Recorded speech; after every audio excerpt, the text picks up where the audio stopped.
Hi, everyone, and welcome to Core Lecture 11. Today, we'll be discussing rhetorical listening in diverse discussion.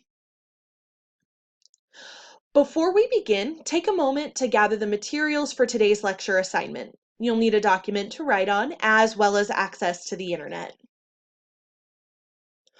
The purpose and goals for today's lecture are as follows. We'll define the term rhetorical listening. We'll understand the importance of rhetorical listening in both academic and everyday discussions, and we'll discuss methods for listening rhetorically in any given situation.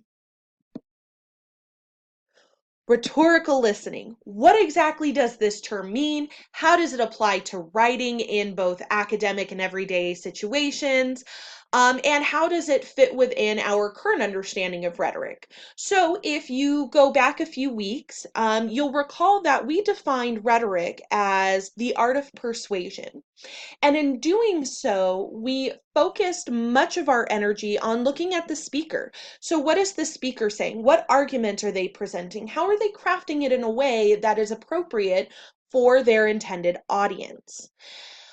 Rhetorical listening, though, asks us to say, how is the listener responding to that argument? How are they internalizing it? How are they saying, okay, well, what is the argument? But more importantly, what are the experiences and the cultures and the understandings influencing the argument that they are ultimately receiving from the speaker? One definition of rhetorical listening that I really like, simply because it's both concise yet very well-rounded, it's provided by Krista Ratcliffe, a scholar who is often credited with coining the term rhetorical listening. She notes that rhetorical listening is a stance of openness that a person may choose to assume in relation to any person, text, or culture. And so what she's really getting at is saying just being open-minded to considering, again, what experiences, what understandings, what cultures go into crafting the arguments that we engage with on a daily basis. Now, because of that, rhetorical listening advocates for careful analysis and exploration of a text. It's going beyond just what the argument is, and again, considering what shaped the argument, what made the argument exist. And it's also important to remember that rhetorical listening can also mean reading. So while a lot of the times we'll think listening just applies to what's being spoken, what we can hear, in this case, it's just an umbrella term, and it can apply to reading, viewing, so things that we see, as well as listening or things that we can hear. But really what it's getting at is that regardless of if we read it, if we hear it, if we see it, are we keeping an open stance to the material that we're engaging with and the arguments that are being presented to us? Now, because rhetorical listening gets at kind of what's going through the audience's mind and how the audience and the listener can understand an argument, we can see how it's a crucial component for thoughtful public dialogue. Because again, what it really gets at is going beyond whatever argument is being presented at us and trying to truly understand um, how that argument was crafted and again, what are the experiences going into the content and into the argument that we're engaging with. Unfortunately, there is a very clear lack of rhetorical listening in much of the public dialogue that we see now.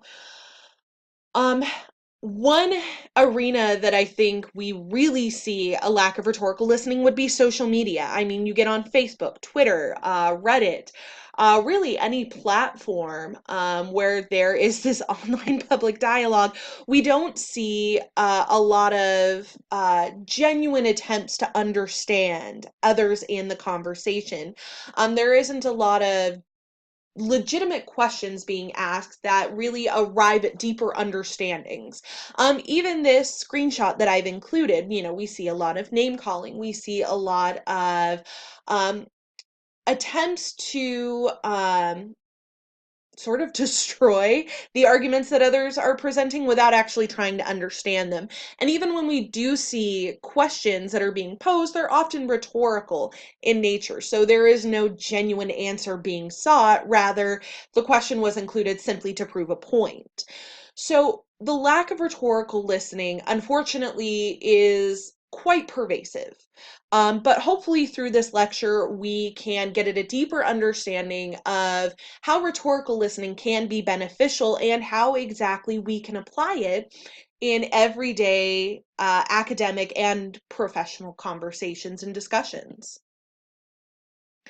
All right, so before we continue on, what I would like you to do is based on the topic or problem you want to explore for Project 2, I'd like you to identify a solution you feel opposes your current thoughts. So remember, for Project 2, I'm asking you to enter the conversation yourself. I'm asking you to say, this is how I respond to the different perspectives, the different solutions that I'm discussing.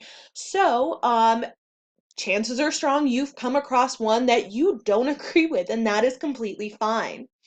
So, identify that one solution that you feel opposes your current thoughts. Now, locate an argument that articulates those opposing thoughts. Now, that can be a text, so like a blog, an article, a tweet, a Facebook post, really anything along those lines. It can also be a video, like something from YouTube, a news segment, or it can be an image, so an infographic, an illustration, something of that sort. Um, Whatever artifact you select, and keep in mind this is something that you can potentially use for Project 2. So this can perhaps be an artifact that you've already selected. Just make sure that it makes an argument of some kind, that it is saying that this solution is the best way to approach the problem that you are exploring. So when we think about the value of rhetorical listening, I think there are a lot, and we might not be able to theoretically cover every single one of them just because of time limitations. So I will kind of condense those benefits. But first, let's look at it in terms of popular or everyday culture.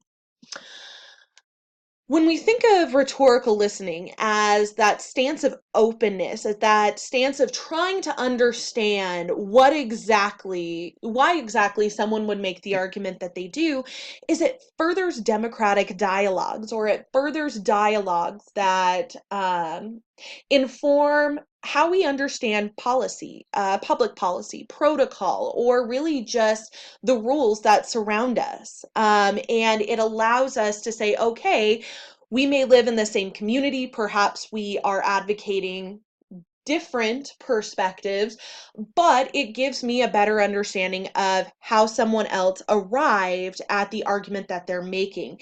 And it allows me to better respond to that, regardless of whether I'm expressing agreement or disagreement. It also promotes an understanding. It also allows us to understand diverse perspectives in their cultural context. So if we just look at arguments on face value, perhaps some might seem jarring or just so radically different than what we're used to. But then once we take a moment to actually consider the cultures that are informing, certain arguments, we can better understand, okay, this is why this person made this argument, and these are the values that are embedded within it. Um, in academia, it provides a well-rounded understanding of really any given topic. So if you're looking at perhaps an academic article, you could say, okay, well, what were the factors that went into prompting this research, or crafting this hypothesis, or seeking out this kind of data? It also promotes awareness for the topic in other disciplines. especially with some of the topics that many of you have mentioned writing on, they're going to be interdisciplinary. So, for example, if you're writing on the legalization of marijuana, perhaps you are looking at it through you can look at it through an economic lens. You can look at it through a scientific medicinal lens. You can look at it in terms of a political philosophy through that kind of a lens as well. And so we can start to see, like, okay, well, if this person's interest in the legalization of marijuana is prompted by economic issues, then we can better understand, okay, that's why they're making this argument. That's why they are incorporating the data that they are. So it gives us a better understanding of how this topic that we're interested in can be applied and explored in different disciplines that might reside outside of our own immediate academic discipline. That we've talked about what rhetorical listening is and its benefits in both public and academic discussions, I want to share this video with you that shows rhetorical listening in action and the wonderful things that can come from listening rhetorically and considering other perspectives. Now, this clip, this interview was taken from Sarah Silverman's show, I Love You, America. And she sits down with a woman who used to be a part of the Westboro Baptist Church. If you're not familiar with the Westboro Baptist Church, they are or a religious organization, I believe, out of Kansas, and they really rose to, I don't know if I want to use the term fame, but they gained notoriety. We'll put it that way. They gained a lot of notoriety by picketing the funerals of servicemen and women, and would often carry signs like "God hates America," "God hates fags," things of that sort. And so this woman used to be a member of that church, and she talks about how practicing, and though she doesn't use the term rhetorical listening, you can see how the strategies we're about to discuss are certainly present in the strategy she took when engaging with, as she will say, the Twitter trolls, who were asking her questions about her faith and how she justified certain beliefs that she held. So let's take a moment to watch this clip, and then we'll talk about strategies for rhetorical listening, how we can apply it in our own day-to-day discussions and in our writing.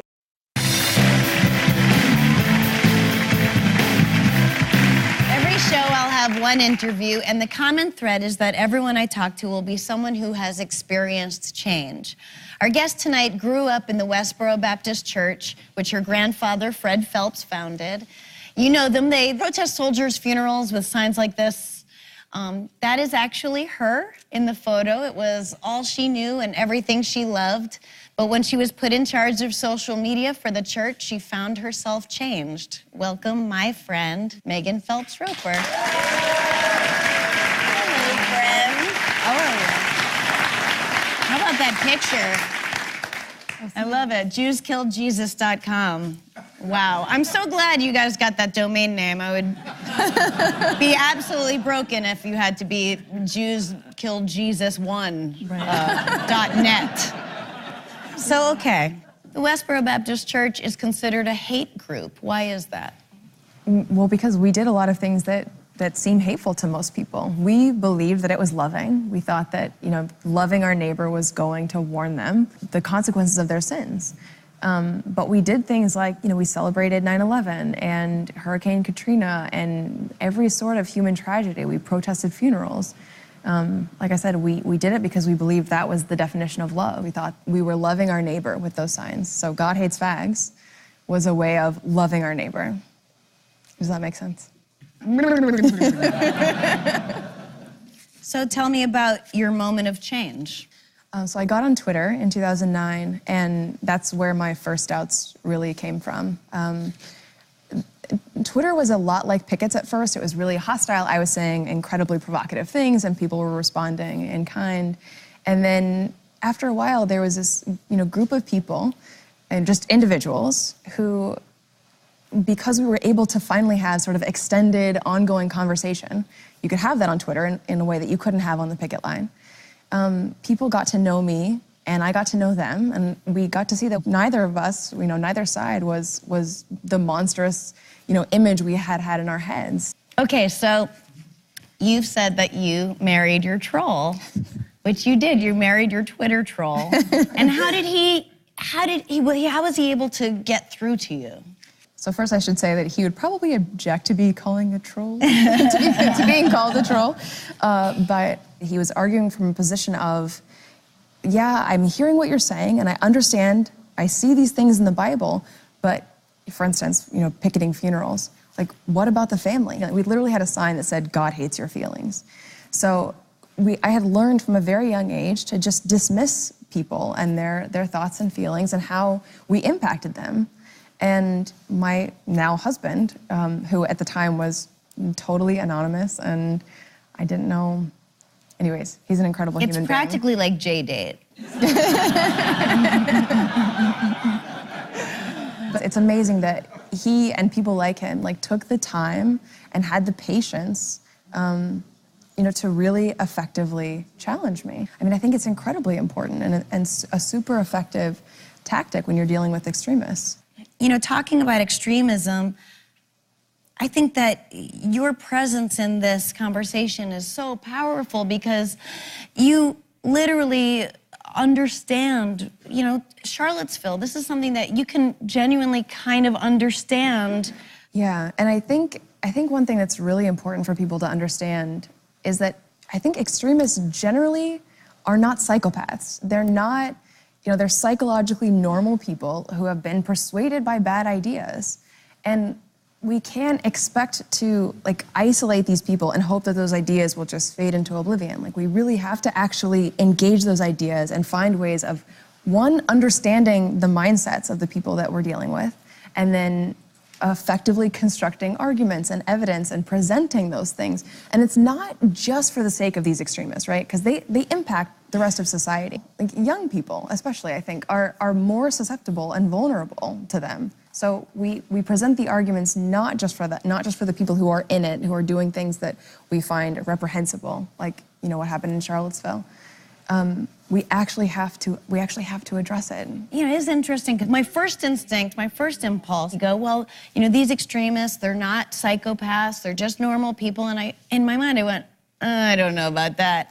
And then I look at who I'm talking to, and you're the perfect example of that, Tell me what happened when you left the church. When someone leaves the church, they are immediately cut off from everyone in the church. And that's your entire family. Yeah, next month will be 5 years since I left. Wow. Such a short amount of time, really. Oh man, it seems like forever. I can't believe it's been that long since I've seen, my, oh, okay, I'm not gonna cry. I've spent a lot of time the past 5 years, spending, with these communities that I used to target at the church, and really trying to find a way to sort of repair some of the damage that I did while I was there. So I've been working with schools, middle schools and high schools on anti-bullying campaigns, and with law enforcement on hate crimes and counterterrorism and extremism, and just really trying to find a way to use these experiences to do good. So for instance, I was staying with Rabbi Yonah Bookstein here in Los Angeles, who I had picketed 3 years earlier with a sign that said, "Your rabbi is a whore." So spending time now with this rabbi. That rabbi's a whore. You should meet my sister, the rabbi. I tried. You are one of the most positive people I've ever met. What gives you hope? Well, I think a big part of it is that at Westboro, we had a sign and a matching website, literally theworldisdoomed.com. And it's this incredibly depressing view of other people. We basically saw everybody outside the church as inherently evil and, deliberately doing what they knew was wrong and going to hell. And when I left and I was meeting all these people and realizing they're not monsters. They're just people trying to live their lives in the best way that they know how. And I find so much hope in that. Megan, thank you so much for coming. After watching that interview, we can certainly see the impact rhetorical listening can have on listeners and speakers, and how dialogue, public dialogue guided by rhetorical listening can lead to some very life-changing revelations and can allow us to better understand those who we are engaging in discussion with and how it can better help us understand the arguments that they're making. So, how do we apply rhetorical listening in our day-to-day lives, be it in the conversations that we have with neighbors or in the writing that we do in the academic classroom or perhaps even in the professional setting? There are four steps that I want to discuss that are derived from, again, Krista Ratcliffe and from her work on rhetorical listening. The first thing that we can consider is listen with the intent to understand the arguments of others. So oftentimes we think of other perspectives sort of like in this debate setting where we're listening to the argument and we say, how can I take this argument down? How can I deconstruct it and just destroy it? So that seems to be what fuels a lot of public discussion today. It's not what is the argument to better understand the person, it's what is the argument to destroy that argument, not necessarily to understand it. But when we listen rhetorically, we go in saying, okay, what is the argument and how can I better understand the argument itself? How can I better understand why the speaker is making the argument that they are, why they're using the form of evidence that they are to support that argument, why they're using, to recall back to our discussion from a few weeks ago, how can I use rhetorical listening to better understand their uses of logos, pathos, and ethos? Why are they trying to persuade me of this argument? What's the stake for them? So go into an argument or listen to an argument with the intent to understand, not necessarily destroy, if you will, but to better understand where the argument is coming from and why. We also want to remain accountable for our own stakes in the communities that we represent. So it's about saying, okay, this is the perspective I represent. How can I situate other perspectives into the community that I'm coming from? And ways we can do that is by identifying both commonalities and differences. So rhetorical listening is not just about saying, oh, so and so, you're right, I completely understand. It's saying, okay, this is where I'm coming from, this is where you're coming from, and building off of that, this is where we have sites of agreement, and this is where we have sites of disagreements. And in doing so, it's important to ask, okay, what are the importances? What are the affordances of those agreements? How can we build off of that commonality or those commonalities that we've noted? Same thing with differences. What exactly are those differences? Where do they emerge from? What are the values? What can we learn from those differences? And how can we navigate them in a productive way?